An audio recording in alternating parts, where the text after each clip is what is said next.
Hey everybody, it's Jason. Welcome back to the Mosaic Church Podcast. At the end of this podcast, please take a moment to connect with us on social media. It's a great place to learn more and to see what's happening at Mosaic. Most importantly, hope the following message encourages and inspires you to take a new step on your faith journey. Enjoy.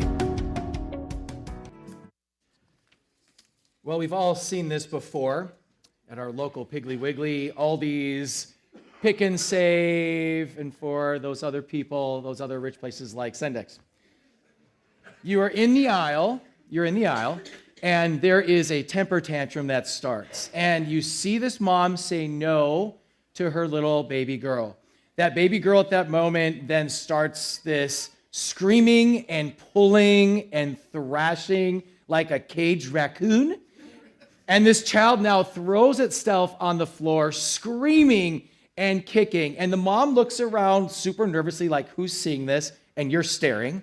And the mom, you can see the guilt and shame just start to well over her as this huge thing is happening. And now people are starting to turn the corner and take a look, like what's really going on? Is this kid safe? And we start to ask questions like, what's really going on? Is she hurting this kid? And this kid is screaming because she didn't get a big, huge bag of Kit Kats, right? Maybe all that embarrassment that they're feeling, that's not coming from a place that the child wants to embarrass the parent. It's coming from a place in this toddler that the toddler wants something that it can't have. And in the toddler's mind, if I want something, I get to have it. Now, I'm not going to speak generationally right now about the differences of our generations, but now I'm going to.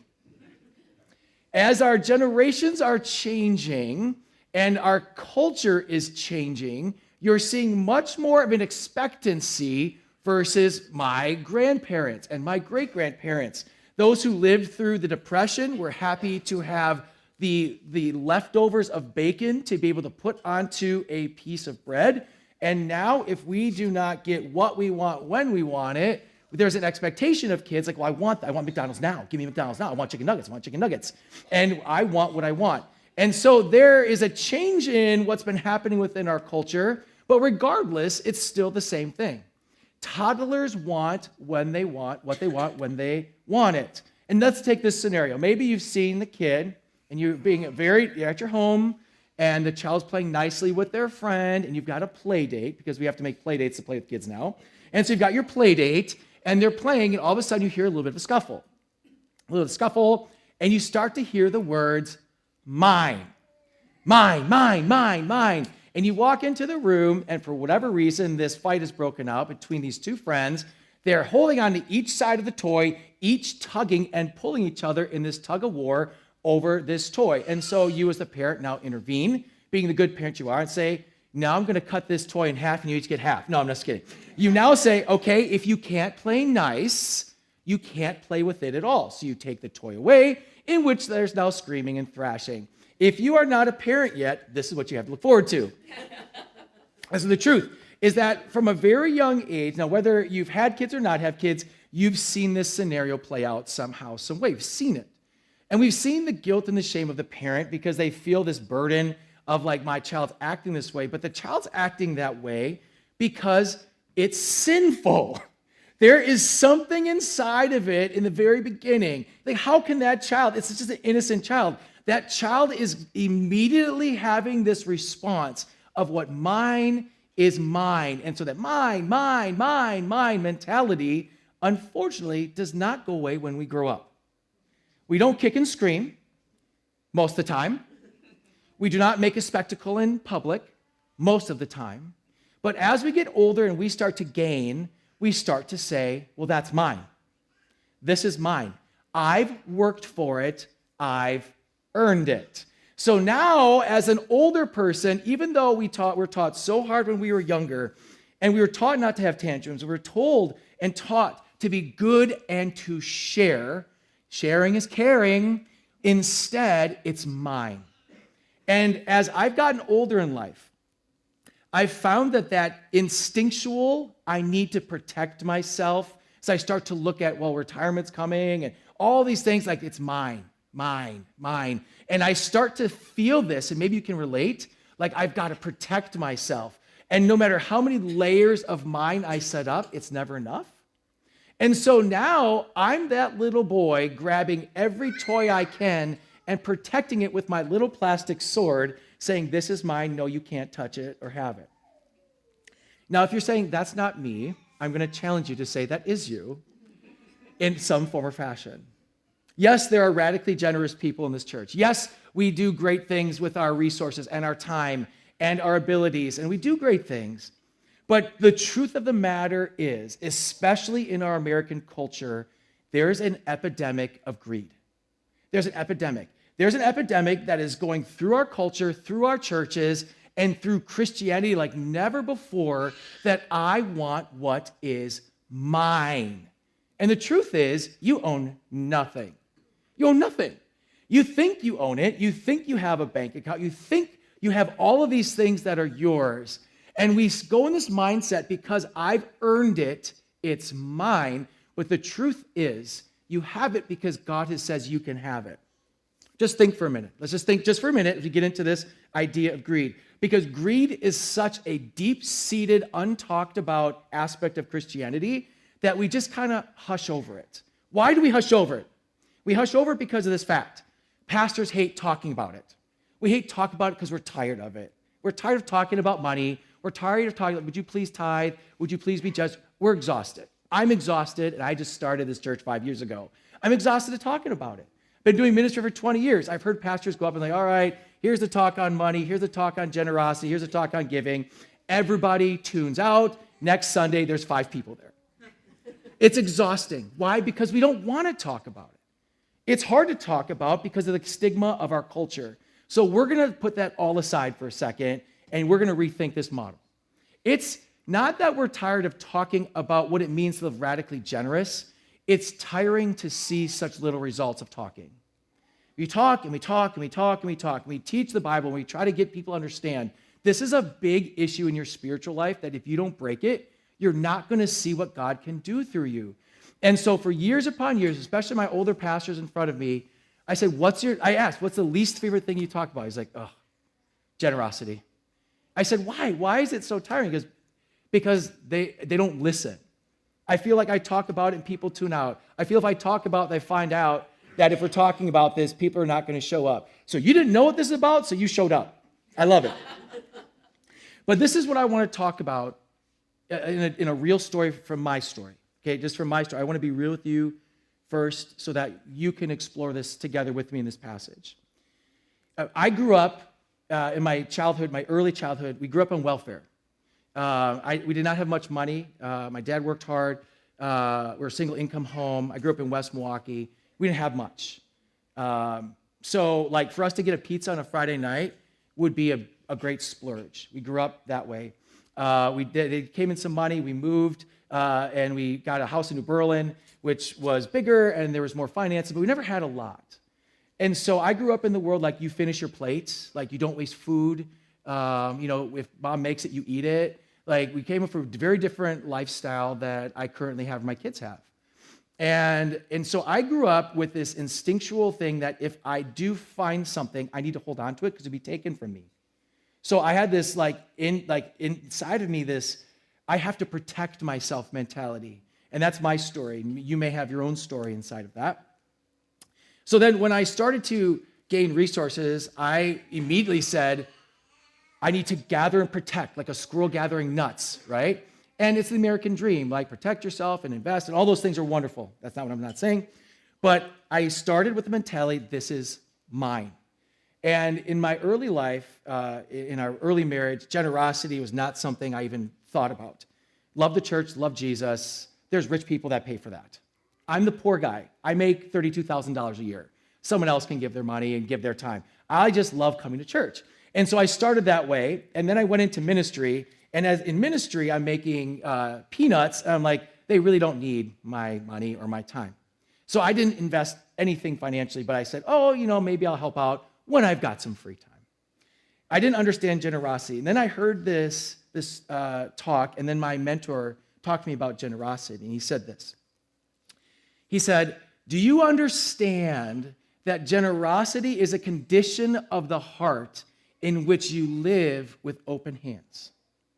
It's you believe that you're holding and you squeeze your hands so tight into everything. How does God do anything with your hands when they're closed? I can't do anything. I'm holding on. I can't hug you. I can't slap five. I can give you a fist bump. I can't do anything. I am so fixated in not losing what's inside of here. Instead of opening my hands and saying, God, everything I have is yours. What do you want? My life, my time, my skills, my talent, my resources, the things I've purchased, the things that I have, everything is yours. This is yours. And so live your life with open hands. And I thought, that sounds terrible. Because how am I going to live with open hands? People are going to take advantage of me. I'm not going to give the church. The church wastes it on this and that. And I don't blah, blah, blah. I had all these excuses. And I kept saying, you don't need my piddly little money. And the challenge that I kept going to was that it's not about that. It's about your heart. Because where you're thinking and dreaming and loving is where your heart is. And so I am so fixated on myself and my story with my hands closed until I was transformed to say, you know what? Let's try this.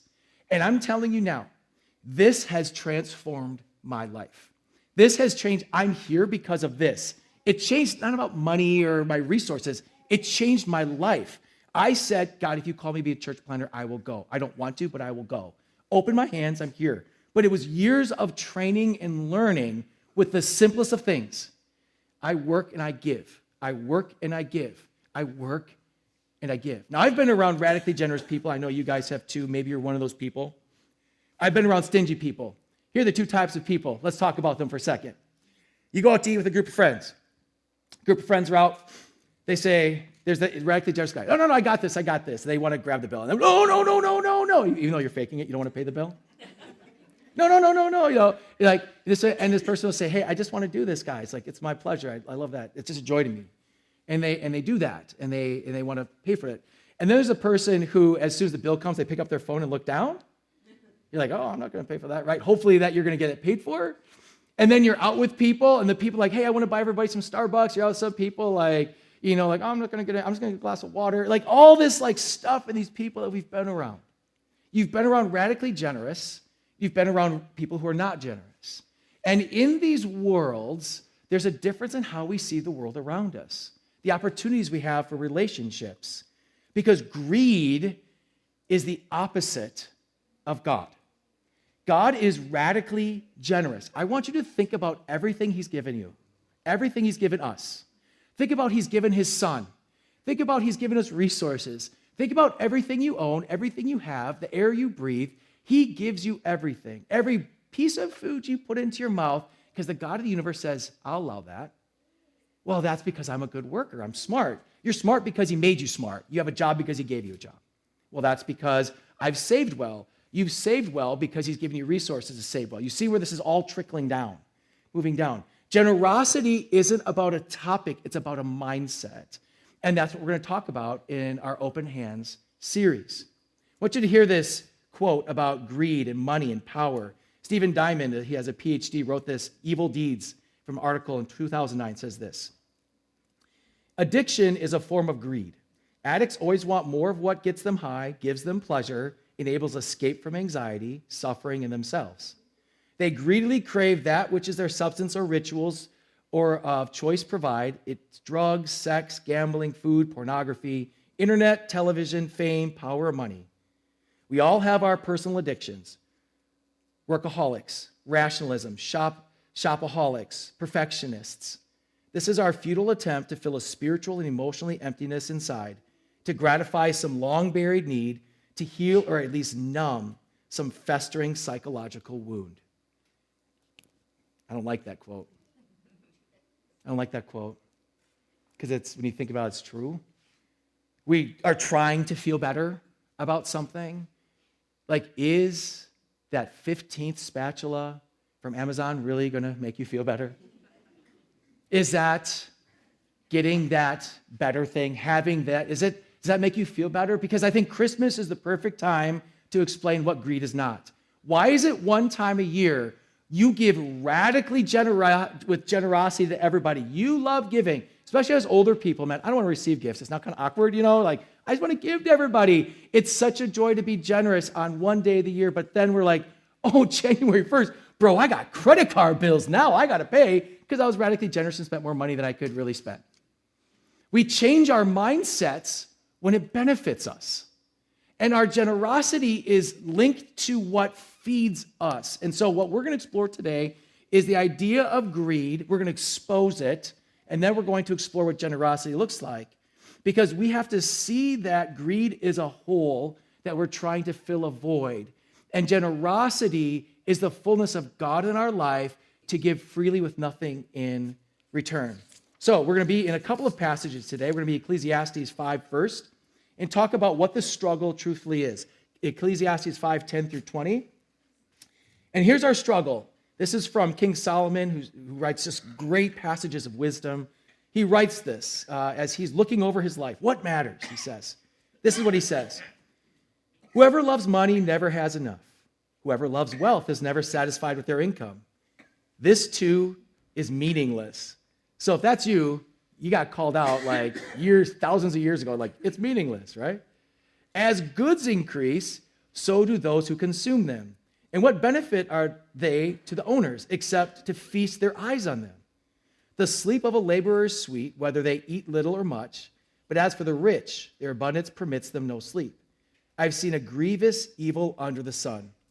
Wealth hoarded to the harm of its owners, or wealth lost through some misfortune, so that when they have children, there's nothing left for them to inherit. Everyone comes naked from their mother's womb, and as everyone comes, so they will depart. They take nothing from their toil, and they can carry their hands. This too is a grievous evil. As everyone comes, so they depart. And what do they gain, since their toil for the wind? All their days they eat in darkness, with great frustration, affliction, and anger. This is what I've observed to be good. That's appropriate for a person to eat, to drink, and to find satisfaction in their toilsome labor under the sun during the few days of life God has given them, for this is their lot. Moreover, when God gives someone wealth and possessions and the ability to enjoy them, to accept their lot and be happy in their toil, this is a gift of God. They seldom reflect on the days of their life because God keeps them occupied with gladness of heart. This is an anti-American dream passage. The American dream is to get. 2.5 cars, 2.5 children, Labradoodle, ranch, you've made it. F-150 truck, still cool. You've made it. Job which makes lots of money. You have a big bank account. You have several homes. You've made it. I snowbird here. I do this. That's what the dream has been. And what the author of Ecclesiastes is telling us is like, look, those who love it are never going to be satisfied. And these things, as you read, aren't bad. It's our love of it and our relationship to what we have. Satisfaction does not come from more. Satisfaction comes from where I am and what God has given. So when we rethink the way we look at greed and we look at our ability to be radically generous, when we are satisfied, my hands are open. When my tummy is full, I'm more than glad to say to you, oh yeah, please, eat. I'm done eating. But what if you didn't have to stuff your tummy and you said, I've eaten today, now I want to bring more people to the table with me? That's generosity. Greed says, I eat, and then my family eat, and I poke at you to stay away like a wild wolf, right? I eat, and then when I'm done, okay, now you can eat. That's greed. I get the first lot, you get the leftovers. Generosity says, I change the way I think with everything that I have, and I give freely. Finances are a topic of Scripture over and over and over again, because inside of finances, why is it so clear? That is our control.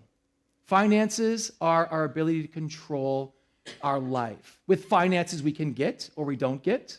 With finances, we're able to do or not do.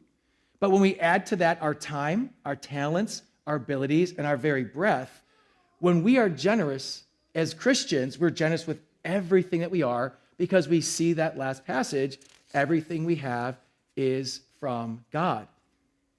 You ever moved before? Ever move? There's things I hate in life. It's moving. I've moved multiple times. We've moved we were in apartments, and we moved to a house, and we moved up to Slinger. Here's the thing I hate about moving. It's the reality that you're actually a hoarder. I watched that hoarder show, and I'm like, oh my word, I would never, why just throw away the newspapers? Who reads a newspaper anymore, right? And I watch this show, and I watch these people who are so desperately tied to their things. And I'm like, well, that's not me. And then you move. And you realize, do I really need that love note from 8th grade from a girl I never really remember her name anymore, right? And you've just got this accumulation of stuff and of things. And then usually when people move, they start to downsize. And then you start downsizing, which is a good thing, right? We start downsizing, and then we start packing. Like, how do I still have so much stuff? It just accumulates and accumulates and accumulates. And when you're moving, it's such a beautiful picture of, do I really need all this? And one of the ways of downsizing, I've gone through a lot of different books and stuff to just learn about living simple life. They say if you don't touch something for a year, if it's not valuable, or doesn't have something extremely sentimental to you, you get rid of it. So if you haven't touched something for a year, you get rid of it. Think about how much little stuff you'd have if you haven't touched something for a year and it's not sentimental or important, like your mom's wedding ring or something like that. Not that. Like, we're talking about just stuff in your house you haven't touched for a year. How much would you get rid of? And I think we'd all say, quite a bit. Unless you're a minimalist, God bless you, please teach us how to do that, because minimalism is that idea of, like, I want to live with little, because as Americans, all this accumulation of all these things are weighing us down to cause us now anxiety.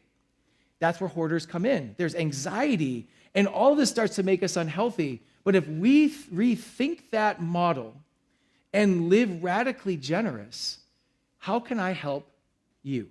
My hands are open all the time. What can I give to you? And I love it. I mean, I've been in both worlds. I've been in the worlds of Ebenezer Scrooge, mine, mine, mine. I've lived in the world of radical generosity. And there's times that I fluctuate in between those two worlds. My happiest, most joyous, and I'm going to use the word content, is when I personally live radically generous. I love it. It just brings me joy. Like Christmas all the time. You like the magic of Christmas? Be generous. You like that feeling of giving and knowing that you're doing something good? Be generous. With your time, your resources, everything, live generous. Because here's the truth of what Solomon says again in verse 15. Everybody comes naked from their mother's womb, and as everyone comes, so they depart. They can take nothing from their toil that they can carry in their hands. This too is a grievous evil.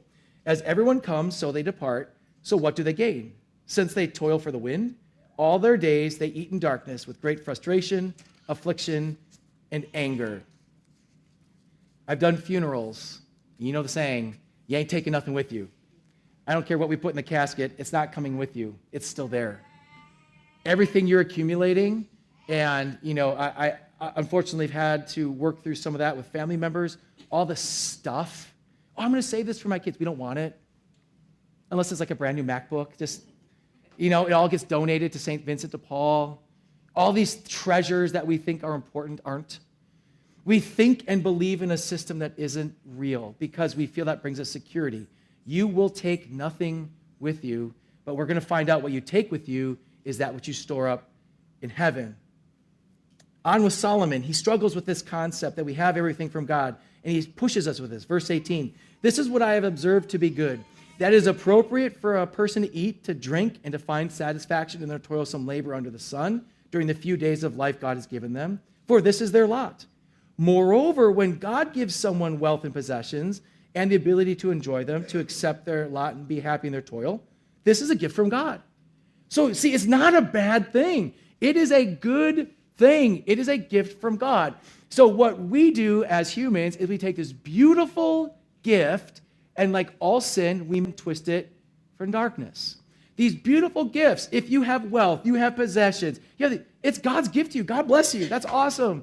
But what are you doing with it, and what's your heart condition with it? Because everything is from him. So generosity is radical generosity, which is our core value, is seeing everything I have is a gift, therefore I live like this. I live like this. My hands are open to the gifts God's given me. You can also be a part of them. You can be a part of this story. It's not mine, mine, mine. He's asked me to take care of this. And so you can be part of that story. Just think of hospitality in your home. Think about inviting people to your cabin to take them water tubing because you've got a sweet boat. Think about the things you can do to give away to others. And if you're wondering what one of the most impactful things in my teenage life, you want to impact a teenager, is be radically generous to them. Be generous to them. Give them your time. Give them your resources. Take them out on those boats and do fun things. If you have teens, bring their friends along and let them see what that looks like. Because the mine aspect just doesn't make sense anymore. We're going to move on. In Mark, listen to this story, because here's a guy who almost had it in Mark 10, 17 to 22, but his possessions and what he owned couldn't get him to the point of saying, I want to follow Jesus. It says this. As Jesus started on his way, a man ran up to him and fell on his knees before him. Good teacher, he asked, what must I do to inherit eternal life? Why do you call me good? Jesus answered, no one is good except God alone. You know the commandments. Do not murder, do not commit adultery, do not steal, do not give false testimony, do not defraud, honor your father and mother. Teacher, he declared, all of these I've kept since a boy. And Jesus looked at him and loved him. One thing you lack, he said, go sell everything you have and give to the poor, and you will have treasure in heaven. Then come and follow me. At this, the man's face fell, and he went away sad because he had great wealth. This man was doing everything right. He's following the law, he's following Torah, he's following the Ten Commandments. And Jesus says, hey, why do you call me good? Because only God is good. So this was a play on words of him actually calling Jesus God. And so he's like, you call me good, only God is good. But he didn't realize that Jesus was actually the Son of God. He sees it just as a teacher. And so there's a play on words there. He says this, okay, since I've been a boy, I've done every religious act that you've acted. And he says, that's awesome. And his heart loves him. So Jesus loves the dedication of this man. He says this, you are living like this, bro. Live like this and come and follow me. Because to follow me, you got to live like this. And he said no. Read this again. Hear what I'm saying here. You have done all the religious things so good. Man, you went to Bible studies and Sunday schools. You did everything. But you have a lot. Dude, do this, and you're going to get this, and you can be my disciple. And he said no. No. Not going to do that. You ask too much. And he went away sad. He didn't go away mad. He went away sad. Think about that. There was a brokenness of his heart because he loves this. This is his identity. This is what gets him. Like, I'm a religious guy, and this is important to me. You're asking me to give up what's important to me. All the religious stuff is easy. This is hard, so no. And now Jesus, he doesn't follow him. Can you imagine that? Think of your journey with Jesus right now. If you're highly religious, you're reading the Bible, put 15 tiles in it, which I love, hope you do it. You're reading the Word, you're doing everything. But when it comes to your resources, you say no. No, I'm not doing that. I don't like that part. And this is the thing about church. There's been so many people abused by churches and giving. Some of you come from churches that they put a placard up on the wall with your name and how much you gave for that year. Or you get a report. Here are our top 10 givers. And, and then those people get to sit in front. They got purple thrones or whatever. I don't know. Making stuff up. And so this idea of being generous has become abusive. Let me tell you about Mosaic Church. I have no idea what people give in this church family. I never have, and I never will, because it's not for me to talk about. The heart of man is deceitful and wicked. And I said, if any time I knew that, my mind could not handle that. I know nothing. The people that know the information of that is our treasurer and assistant treasurer. I don't know anything about it. The reason why I do that is because this isn't a game to me. This is about life transformation and discipleship. Are we under-resourced? Yes, we're under-resourced. I know giving units, like how many people give. You get a letter from me. You're going to get one in January. If you gave this year, you'll get a thank you. You get a letter, and you get your tax deduction form and all that stuff. But honestly, I don't know. Because I don't want to know, because it's your spiritual journey. And I'm here to teach and train you like a coach. A teacher, a pastor is a coach. I'm training you in the ways of God. And this one is the most sensitive topic because we don't want to hear, I got to let go. That's why. I don't want to. but I can't go on my vacations. I can't do this, can't do that. I understand that because neither can I. I get that. But when I go like this, it brings me contentment, peace, and shalom. I feel joyous when I live like this. And when I go mine, which I do from time to time, I don't feel good about it. And so am I like this young man who's going to have his hands closed or his hands open? Again, not just finances, all of us, all of our resources, our time, our talents. Why are we holding on to everything, saying mine, mine, mine? I want this visual to be stuck in your head. That's why I keep doing it. Because this is us when we're greedy. We've held on so hard to things that do not matter. But listen now to Matthew 6, 19 to 21, when Jesus talks about rust. Do not store up for yourselves treasures on earth where moths and rust destroy, and where thieves break in and steal. But store up for yourselves treasures in heaven where moths and rust do not destroy, and where thieves do not break in and steal. For where your treasure is, your heart is also. We have property up north. My family does. I have a little camper. And we had thieves come through last month. They broke through all of, my family owns this lot of land. We had thieves come through, broke into all the different RVs that were up there. We've got an old one. I mean, break it all you want. There's nothing there, bro. So, they broke in, and I had a shed, and I had a really nice chainsaw because I have to work the land and cut trees. So I had a nice chainsaw. He stole my chainsaw. And I got pictures that they had a crowbar. We're trying to break into our RV, so that's all dented up. And there was a lot of emotions that from my family and for us, like, oh my goodness, because there's that feeling of things being stolen from you. If you've ever been robbed before, it's a really gross feeling. You feel violated. You know, like people were in your space, and like it's just a really hard feeling to kind of work through. And I sat there. I'm like, it's okay. It's just stuff. I don't know why. That's not Jason. That's Jesus. Like, it's okay. My family, talk with my family, you know, like, oh, they stole this. I'm like, it doesn't matter. It's just stuff, man. Everybody's safe. Nobody got hurt. No one was at the place. There's nothing to worry about. My first inclination was, okay, everything's okay. And then I sat and thought about it, like, that was an expensive chainsaw. And I started to think through, I actually got name brand this time, and now it's stolen. And I started to get mad. And I started to get frustrated. And I'm like, okay, well, are the police going to find this guy? If they find him, they better tase him. And I'm getting like all angry in my head. And I'm literally sitting there like, it doesn't matter, Jason. It's just a chainsaw. And I started to think about this idea of spending my time and my resources and my open hands on things that matter. Because the things that matter, according to Jesus, are things that matter for eternity. This stuff, if I don't use my chainsaw for eternity, it doesn't matter. How do I use my chainsaw for eternity? Radical generosity. Can I help you cut down those trees? Do you like to use mine? I'll pay for your gas. I'm here to help you. Generous. Anything I have is for you. Everything I have is yours if you want it. That's radical generosity. And the other side of it is mine, mine, mine, mine. The things that we have here on earth, they're going to go and they're going to be rusted and they're going to be destroyed. You buy that brand new car in 1982 is a pile of junk now, right? Oh, I got this car. It's a beautiful car, brand new off the lot, 1982. It's 2024. It's garbage. Oh, these clothes are so great. They're so fresh. Well, honestly, the 90s came back, so my clothes are cool again, but you get all these clothes and they're completely out of style. Everything goes. Everything is meaningless unless we have our resources for the kingdom of God.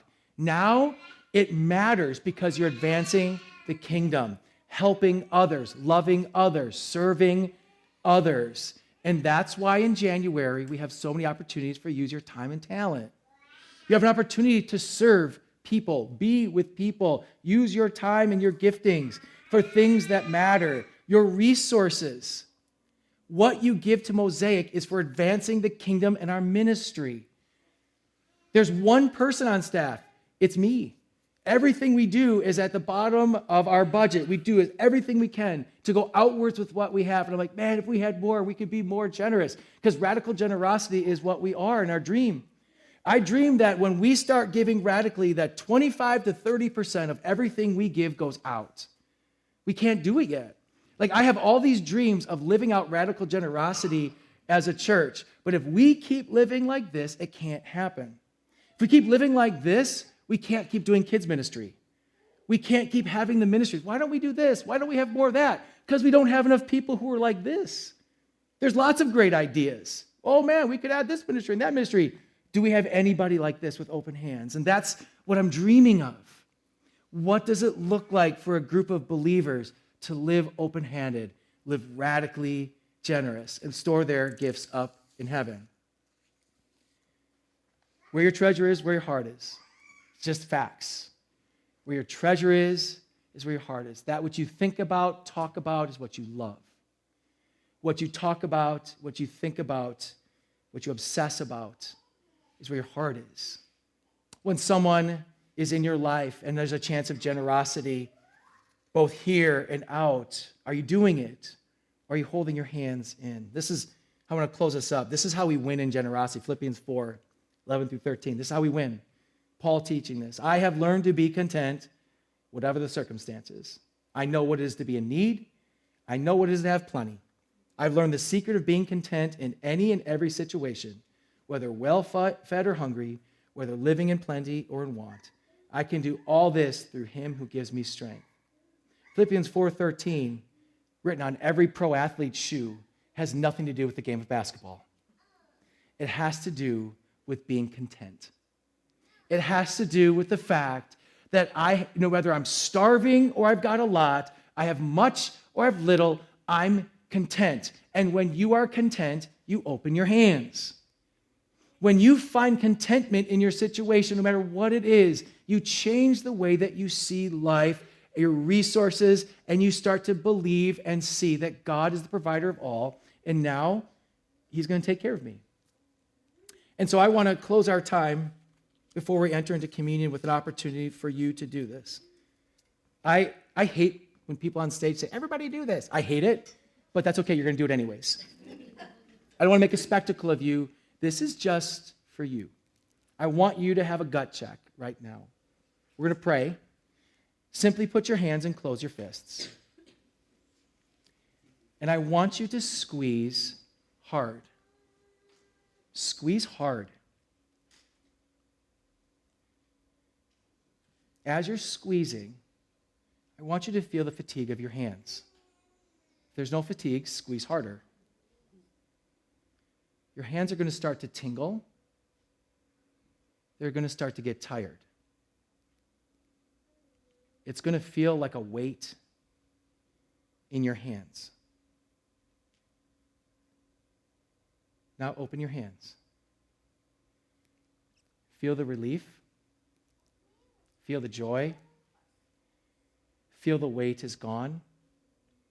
Feel the contentment. This is what living a generous life feels like. Pray with me.